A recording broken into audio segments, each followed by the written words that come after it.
जय माता दी। मेरे सभी प्यारे दोस्तों, मैं लक्ष्मी शर्मा बड़ों को चरण स्पर्श, छोटों को प्यार और बराबर वालों को दिल से नमस्कार करती हूँ।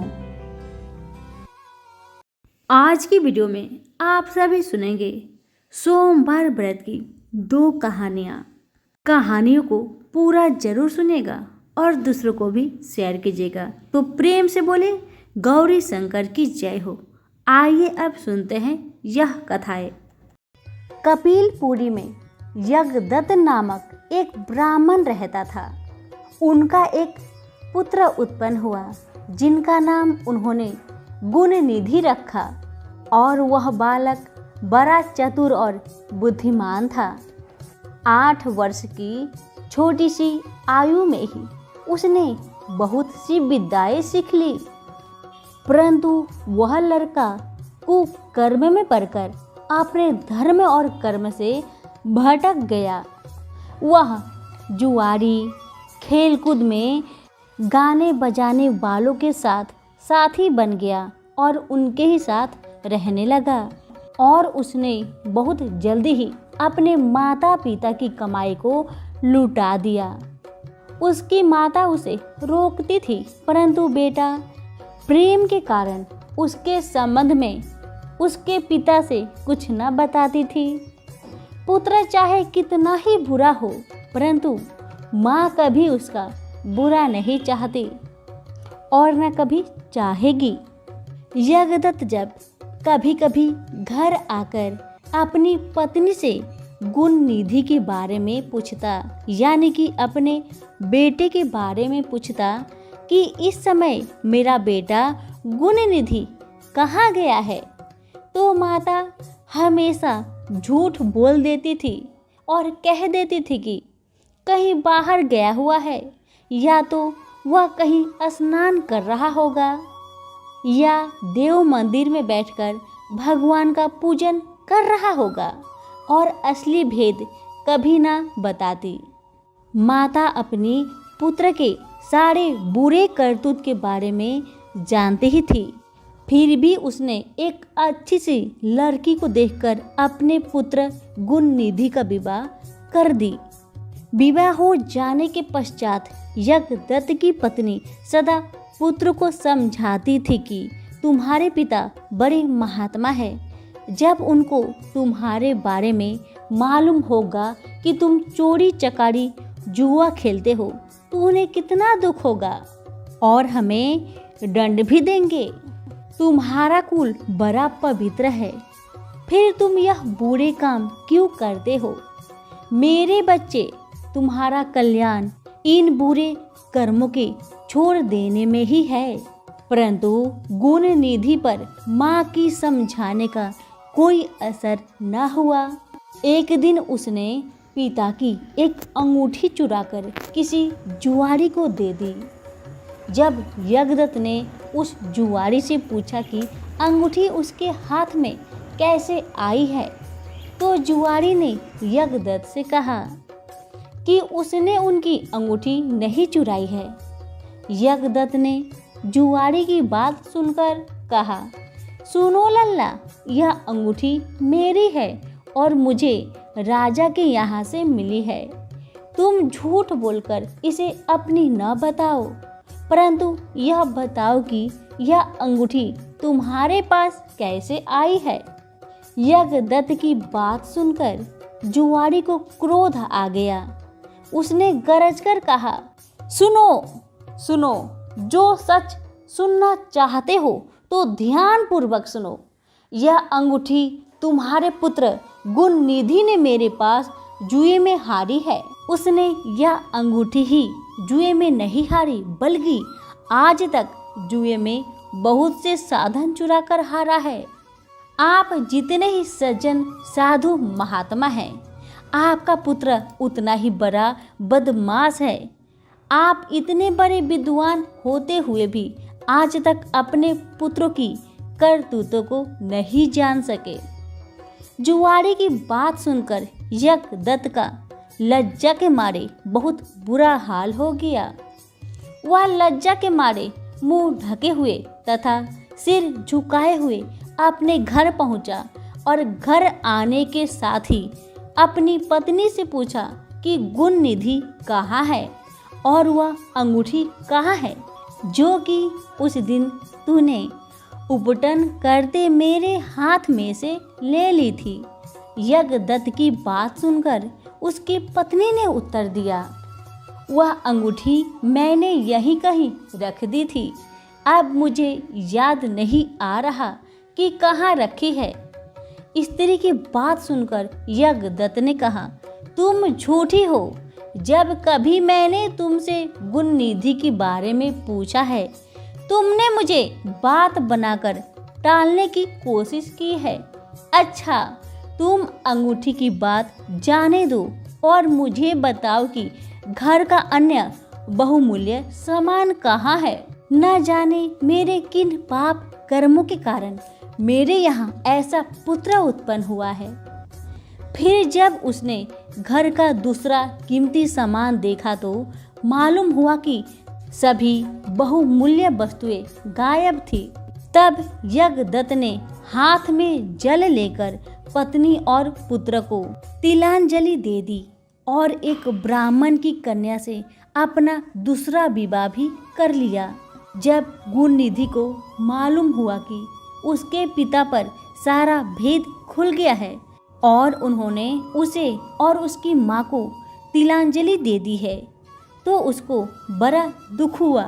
वह अपनी करनी पर पछताने लगा। वह भूखा प्यासा एक शिव मंदिर के पास आकर बैठ गया। उस दिन सावन का महीना था और सोमवार का दिन था। लोग वहाँ पर शिव पूजन करने आए। फिर तरह तरह के पकवान तथा खाद्य सामग्री उन पर चढ़ाई।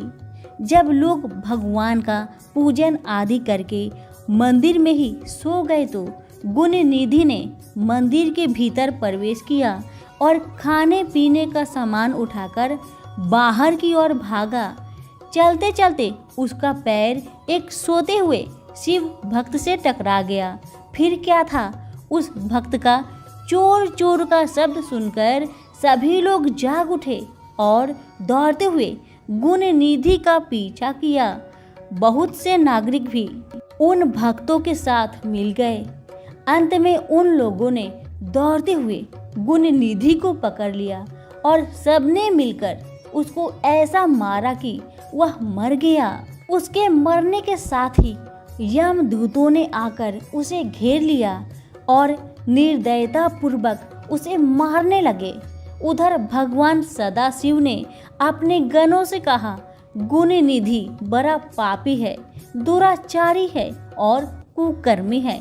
फिर भी उसने सावन सोमवार के दिन व्रत रखकर जागरण किया है, हमारे पूजन को देखा है, हमारे दर्शन किया है।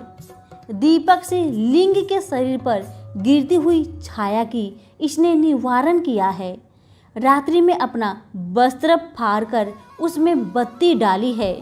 प्रसंगवश इसने हमारे गुणों का श्रवण किया है तथा ऐसे ही और धर्म कार्य किए हैं। अतः वह हमारे लोक को आएगा।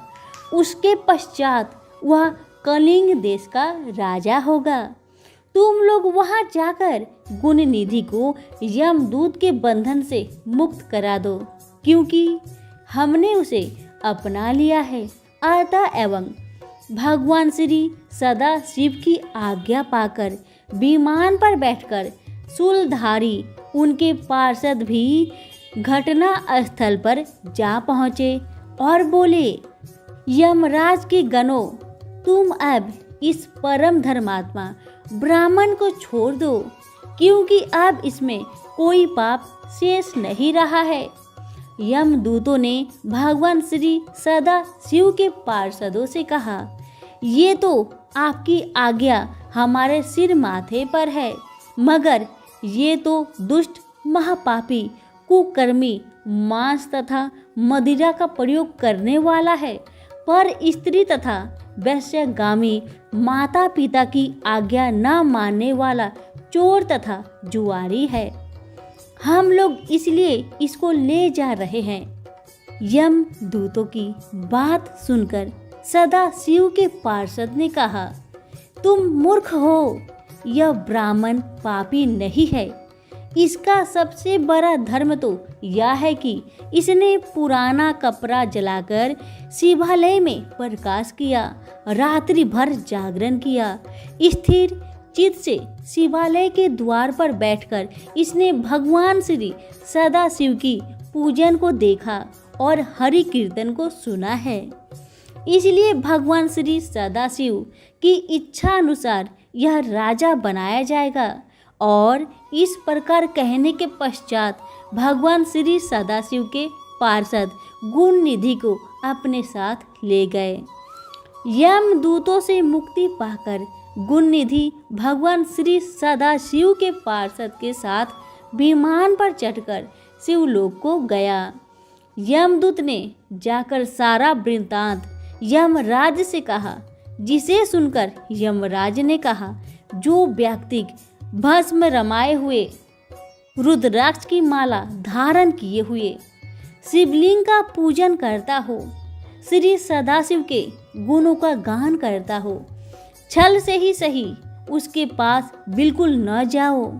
यमराज ने भगवान श्री सदाशिव को प्रणाम करके कहा, आप इस अनजाने दोष को क्षमा कर दे। सभी प्रेम से बोले, गौरी शंकर की जय हो। हे भोलेनाथ, जैसे आपने ब्राह्मण के पुत्र पे अपनी कृपा दृष्टि बरसाई, वैसे ही सभी की रक्षा करना। सभी फिर से बोले, गौरी शंकर की जय हो। एक समय शिवजी महाराज पार्वती के साथ हरिद्वार में घूम रहे थे। पार्वती जी ने देखा कि सहस्त्रों मनुष्य गंगा में नहा नहाकर हर हर गंगे कहते चले जा रहे हैं, परंतु प्राय सभी दुखी और पाप परायण है। पार्वती जी ने बड़े ही आश्चर्य से शिव जी से पूछा कि हे देव, गंगा में इतनी बार स्नान करने पर भी इनके पाप और दुख का नाश क्यों नहीं हुआ? क्या गंगा में सामर्थ्य नहीं रही? शिव जी ने कहा, प्रिय, गंगा में तो वही सामर्थ्य है, परंतु इन लोगों ने पाप नाशनी गंगा में स्नान ही नहीं किया, तब इन्हें लाभ कैसे हो सकता है?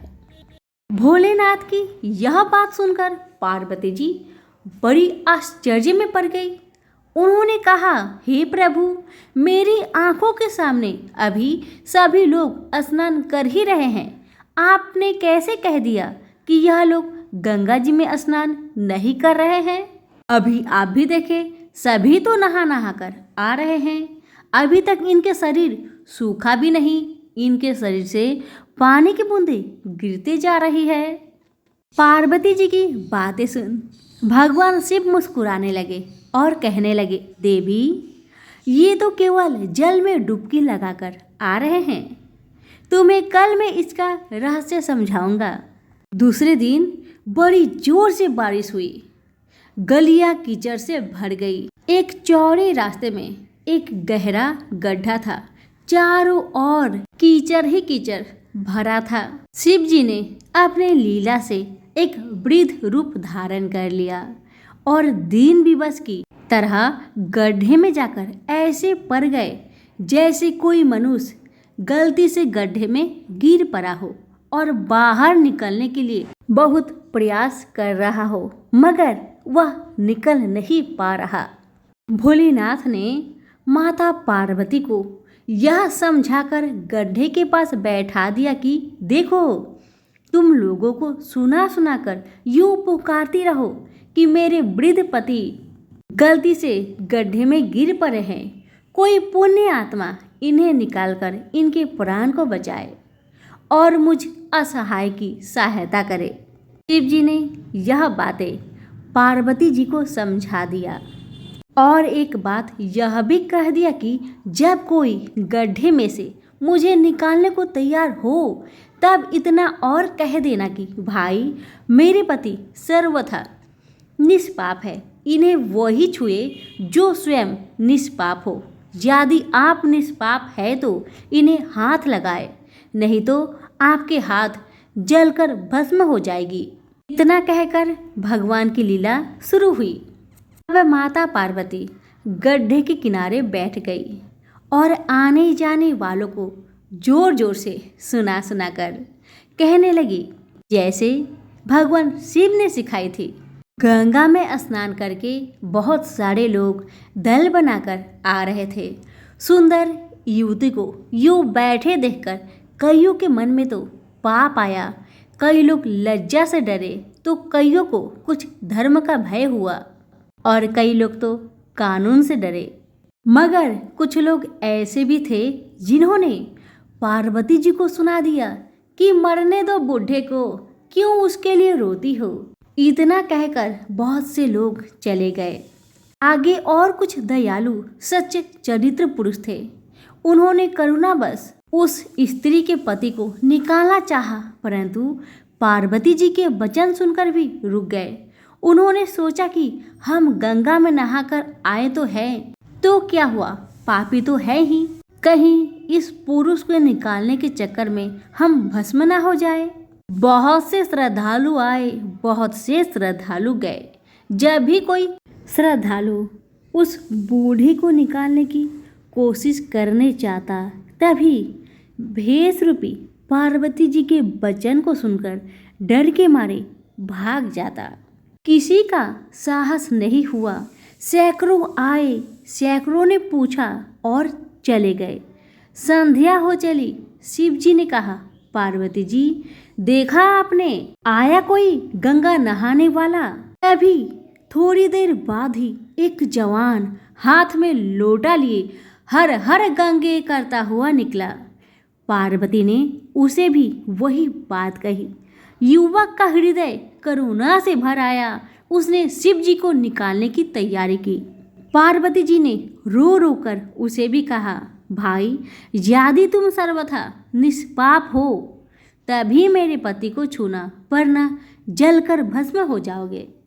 उस युवक ने माता पार्वती की बात को ध्यान से सुना, मगर बिना किसी संकोच के दृढ़ निश्चय के साथ पार्वती से कहा कि माता, मेरे निष्पाप होने में तुझे संदेह क्यों होता है? तुम देखती नहीं मैं अभी गंगा नहाकर आया हूँ। भला कभी ऐसा हो सकता है गंगा में गोता लगाने के बाद भी क्या कभी पाप रहते हैं? तेरे पति को मैं अभी निकालता हूँ। युवक ने लपक कर बूढ़े को ऊपर उठा लिया। शिव पार्वती ने उसे अधिकारी समझकर अपना असली स्वरूप प्रकट कर उसे दर्शन देकर कृतार्थ किया। शिव जी ने पार्वती जी से कहा, इतने लोगों में से इस एक ने ही गंगा स्नान किया है। इसी दृष्टांत के अनुसार जो लोग बिना श्रद्धा और विश्वास के केवल दम्भ के लिए गंगा स्नान करते हैं, उन्हें वास्तविक फल नहीं मिलता। परंतु इसका यह मतलब नहीं कि गंगा स्नान व्यर्थ जाता है। विश्वास के साथ किए गए गंगा स्नान का मिलता है वास्तविक फल। कथा यहीं पर समाप्त हुई। तो सभी प्रेम से बोलिए, उमापति शंकर की जय हो, गंगा मैया की जय हो। धन्यवाद।